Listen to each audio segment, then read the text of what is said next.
everyone. Thank you for tuning into the Postmodern Realities podcast from the Christian Research Institute and the Christian Research Journal.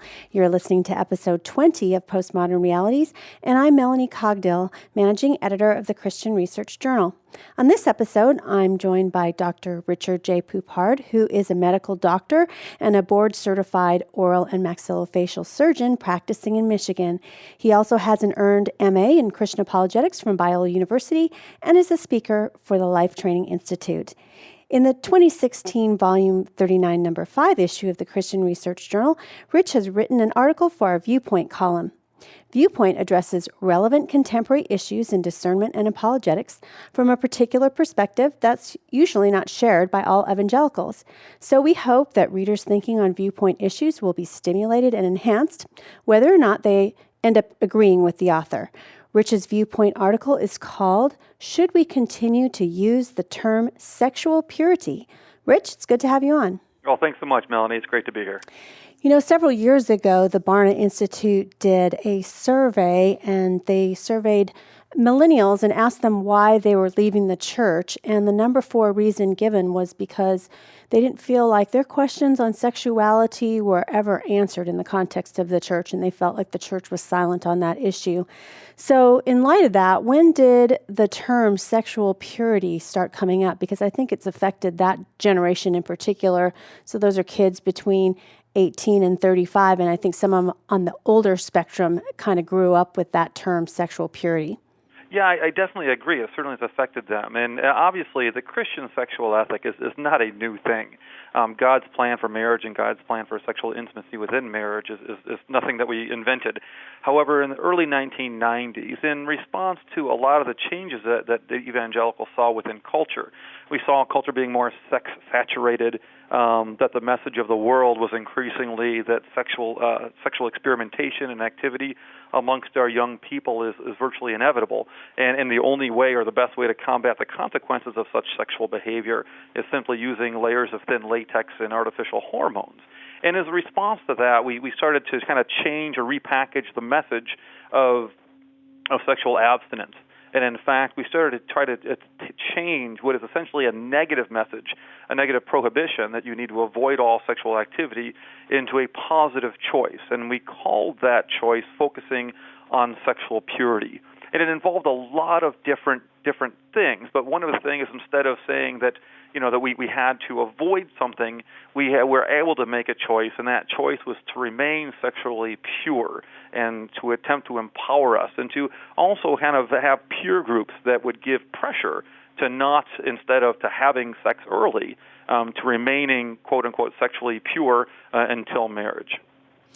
So if sexual purity is used essentially synonymous with abstinence, in other words, you don't literally you have intercourse before marriage, you are quote-unquote a virgin, does that mean that it's God's will for an unmarried person to remain abstinent prior to marriage? And I would say also, if somebody was celibate, in other words, they were single for their whole life.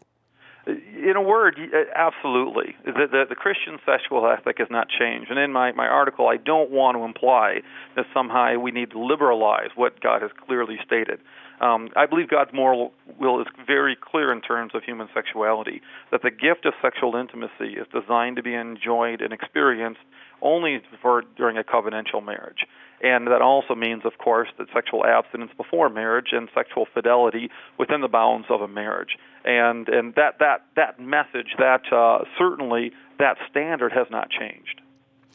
So what are some of the illustrations that have been used improperly to communicate the concept of sexual purity or abstinence to young Christians? Yeah, because I read a number of testimonies in preparation to writing this article, and I was kind of fascinated that it's always these word pictures that stay with us. That is, of course, the reason why we use word pictures. But many, both young men and women who went through sexual purity culture, this is what stuck really with them. And oftentimes we'd use these word pictures. For instance, you'd use a piece of tape that lost the stickiness. The speaker would give a brand new piece of tape, and everybody would touch the sticky part, and by the time it got back to the front, it would no longer be sticky. a cardboard heart that was sawed into pieces, that whenever you gave yourself to somebody, either physically or emotionally, you gave them a piece of your heart that you could never get back, and the heart could never go back to its original shape. A bruised and partially eaten apple. Obviously, if the crowd takes a piece of the apple, then you can never put it back. And one that was frequently mentioned is a piece of used chewing gum. You give somebody a brand new piece of gum in its wrapper, they might be excited to eat it. But, of course, a piece of that's already been chewed by someone else, we would simply reject. We want to make sure we just don't get it on our shoes. And a result of that is that, we're using these images that mean our value is dirty, defiled, and unclean objects. And those are the objects that are used to define our worth. And that is almost by definition objectifying human beings. Another problem with these word pictures, too, is they either imply that something is either completely pure or completely impure, with really no in-between, which I don't think is an adequate picture, certainly for our purity in Christ's eyes.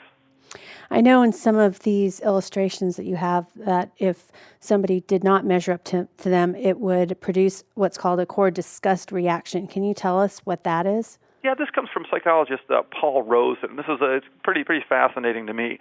He does this experiment in front of a group of people where he has a pitcher full of tap water, and he pours some of the tap water into a glass. He offers it to the front row, and they certainly drink it. Well, he takes the pitcher, and he puts a cockroach in the pitcher. And after he flails around in there for a while, he takes it out. And, of course, when he pours the glass, nobody offers to drink it. He then takes that same water that the cockroach was in, the impure water, and he passes it through a series of really, really strong filters. And at the end result, the water that comes out of the filter is actually far more pure than the tap water that he initially offered. And he offers that glass of water to the audience, and nobody accepts it. Even though that we can intellectually realize that water is pure, there still is that disgust reaction. We saw that cockroach in there, so we still view it as impure.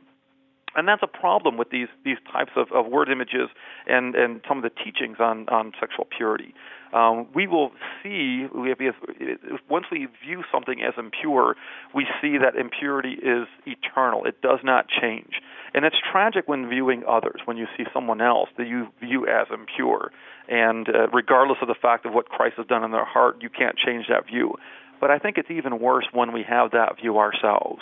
We view ourselves as impure, and there's nothing that we can do, even if intellectually we understand the forgiveness and grace of Jesus Christ, to really view ourselves as pure again. So I would think that, I guess some people out there are probably thinking, like, what about the person who unfortunately was a victim of sexual abuse? Maybe it's something that their parent doesn't even know about, and then they're taken to one of these purity conferences or something like that. So how do some of these teachings impact that person? Because I know they are thinking in their mind that they are feeling very impure, and it's something that they did not seek out for themselves. Yeah, absolutely. It's a real tragedy. Obviously, the idea of somebody being sexually abused or suffering from abuse at an early age is tragic and evil amongst itself. And I was surprised at the number of individuals. It's far greater than I think we ever knew. Some studies have shown as much as 1 in 4 women and 1 in 6 men will suffer some form of sexual abuse in their lifetime. And as a consequence of sexual abuse, victims already feel just tremendous guilt and shame for what's happened to them. And that's just part of the normal healing process. It takes years of hard work in order to overcome those feelings of guilt and shame. And obviously you can see if you are comparing human beings to these defiled pictures, how bad that can be. We have an example, too. Elizabeth Smart was taken at a young age, a horrific story, and now she speaks openly on the forums for human trafficking. And this is a quote that she said when she was in captivity. She thought, "Oh my gosh, now I'm that chewed up piece of gum, and nobody rechews a piece of gum. You just throw it away." And that's how easy it is to feel like you no longer have worth, you no longer have value. And in her biography, she stated that those feelings of unworthiness and that she no longer had value because of something that she didn't have control over, something that was done to her that made her lose her purity, was one of the reasons why she didn't try harder to escape. So I think that we have to be very cognizant of showing love and compassion and empathy towards those who've been in just a horrific situation. And the last thing that we want to do is heap further shame and further difficulties on them. You're listening to the Postmodern Realities podcast from the Christian Research Institute and the Christian Research Journal. Today's guest is Dr. Richard J. Poupard, who has written a Viewpoint article for our Volume 39, Number 5 issue of the Christian Research Journal called Should We Continue to Use the Term Sexual Purity? To read his opinion piece, please subscribe to the journal. A 6-issue subscription is $39.50, and to subscribe online, visit equip.org.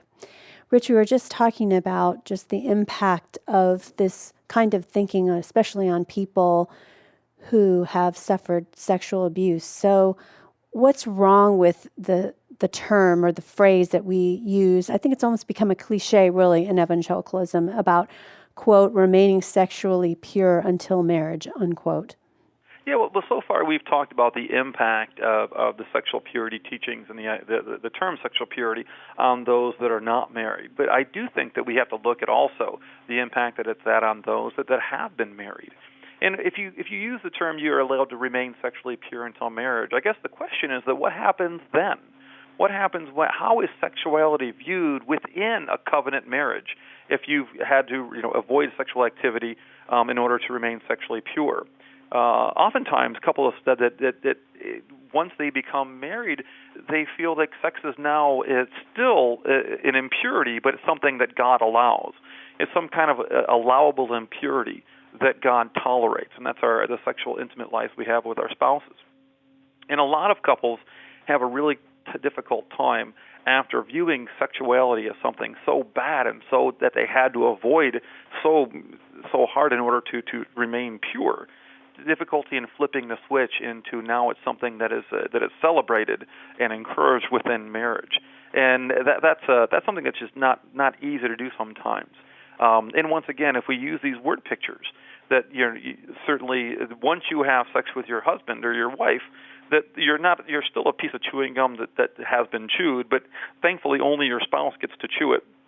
And that's just not a good way to really view how wonderful the gift of sexual intimacy is within marriage as God's gift to us. So if this sexual purity teaching can give false expectations about sexual intimacy within marriage, how should parents or youth leaders or church staff communicate clearly a better teaching about sexuality within marriage?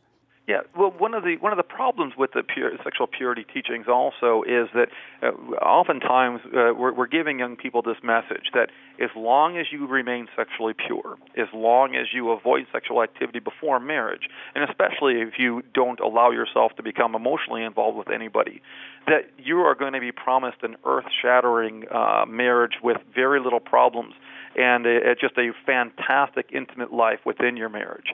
As long as you wait until your marriage to have sexual activity, that it's almost like you're promised it's going to be great, and all you have to do, is remain pure, and then your sexual life with your husband or wife is going to be fantastic. And that's not necessarily true. In fact, oftentimes the vulnerability and the intimacy that you need to have in order to have a very good sexually intimate life with your spouse takes hard work and takes some time to accomplish. I think that what we need to do is we need to, before couples are married, to focus on preparing and strengthening couples for the real world challenges they face.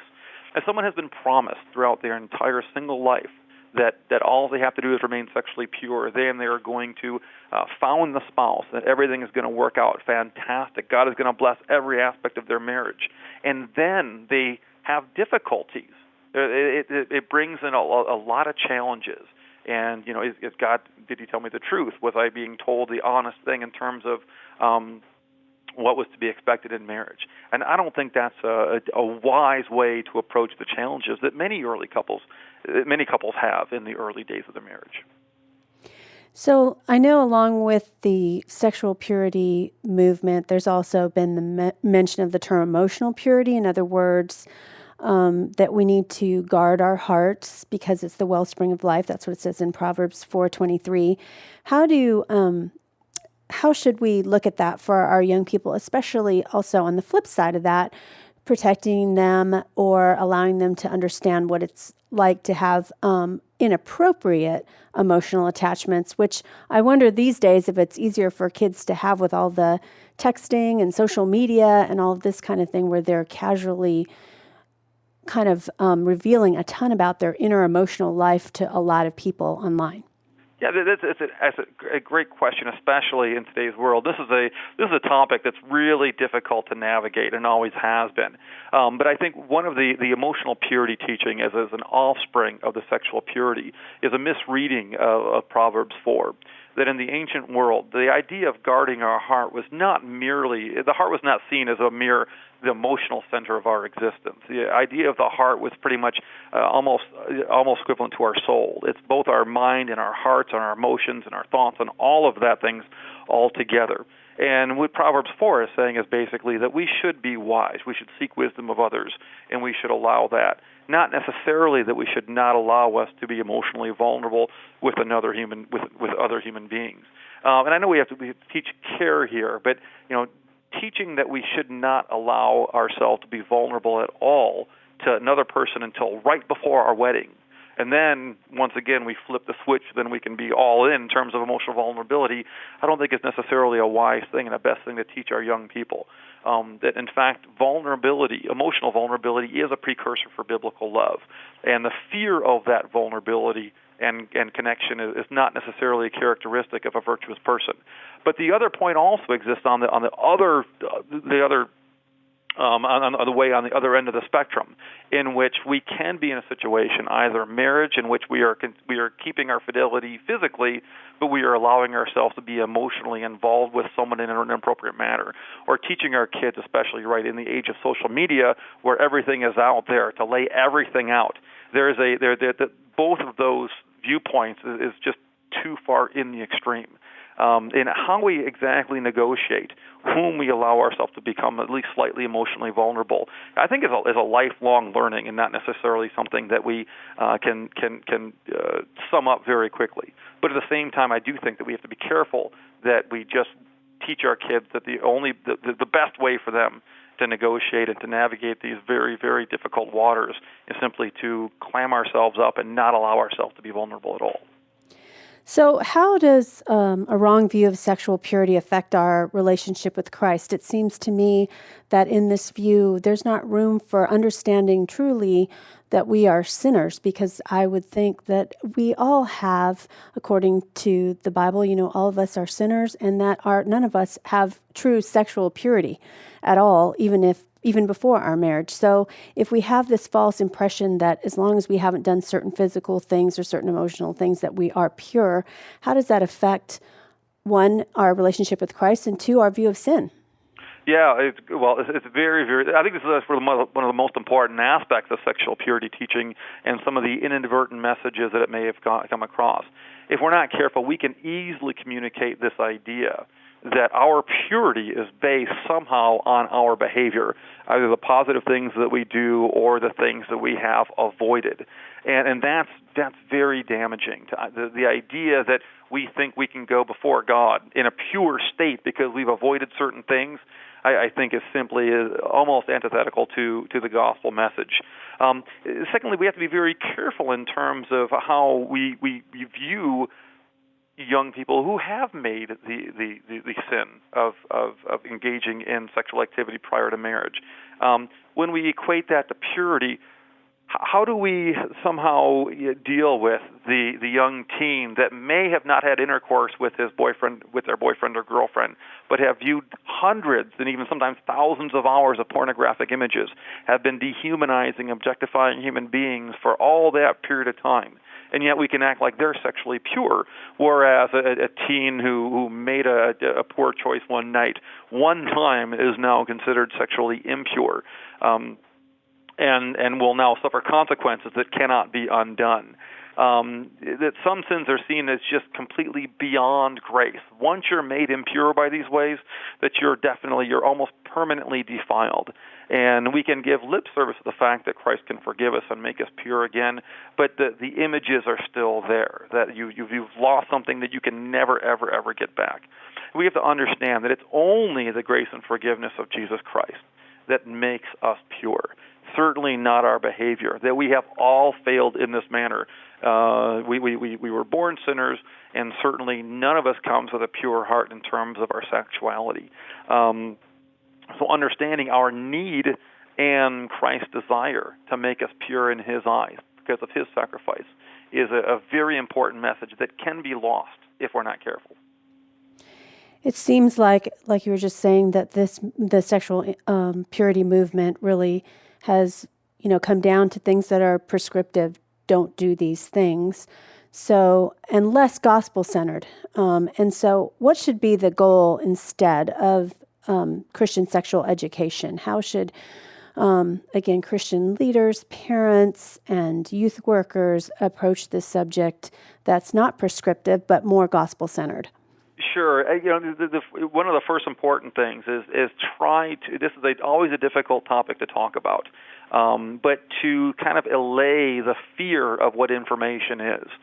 Talking to kids about sexual intimacy, talking to kids about what is the goal of sexual intimacy and God's plan for us. To remove some of that fear, to be open about it, I think is a very important aspect. I think there's some fears that if we, allow that information to get out too soon, that it's going to be encouraging to do poor behavior, and I don't think there's any evidence of that. The ability to express the Christian sexual ethic in a true and loving manner, to explain that yes, this is what God wants for our lives, but there is also forgiveness for those who have failed. And, this is the way to look forward to what you are going to experience in a marriage, and to learn to prepare all the couples for the experiences and the challenges that they're going to encounter during marriage. We almost go in the other direction. Our culture views sexuality as, makes too much of a deal about it in our world, where we don't want to make the same mistake of placing it on such a high altar and thinking it's going to be so fulfilling once we're married, as a means to avoid it when we're not married. Be very, very careful with that, because a lot of couples struggle with their sexual intimate lives after their marriage. And I think most importantly, too, just learn to express God's grace and forgiveness for everyone who has failed in the area of sexual sin. And not just those who have failed physically in that area, but for each and every one of us. None of us approaches sexuality with a completely pure heart, and all of us needs God's grace for the thoughts that we've had, for our ideas that we have prior to marriage, and to understand fully what God's gift of sexual intimacy is requires us to be very, very careful that we don't give kids the wrong message. Either in order to, we don't want to kind of gloss over the gospel message of grace and forgiveness in order to change their behavior. Well, finally, I want to end with some fun, rapid-fire questions for Rich. Well, fall is upon us, so Rich, do you drink pumpkin spice lattes? I haven't this year, but I must admit I'm not proud of it, but I certainly have in the past. What is one of your favorite hobbies? Right now, it's pretty much playing board games with my kids. Do you do your own taxes? No, I do not do my own taxes. Do you play an instrument? I used to. I played trumpet in high school, but now I pretty much listen to my kids practicing their violin and drums. And if you could travel back in time, where would you go? Oh, man. Since I only know this lifetime, I think I would travel back. It's kind of a little boring. I like having antibiotics and medical care, so I don't think I'd go back very much. But there are probably some mistakes I'd make as a youth that I might want to revisit. So probably just back to the 1967 when I was born. Well, thanks, Rich, for being a guest on the Postmodern Realities podcast. Thank you so much, Melanie. I appreciate it. Rich has a viewpoint article in Volume 39, Number 5 of the Christian Research Journal called Should We Continue to Use the Term Sexual Purity? To read his article, please subscribe to the journal. A 6-issue subscription is $39.50, and to subscribe online, visit equip.org. Be sure you tune in daily to the Bible Answer Man broadcast hosted by CRI President Hank Hanegraaff, who answers your questions live on air. To ask Hank a question, call 888-ASK-HANK Monday through Friday at 6 p.m. Eastern Time. Make sure you also go to equip.org, where you can download our free smartphone app on which you can listen to the Bible Answer Man broadcast live, listen to previous broadcasts, make a donation, and subscribe to the Christian Research Journal. So until our next author conversation, thanks for listening to the Postmodern Realities podcast.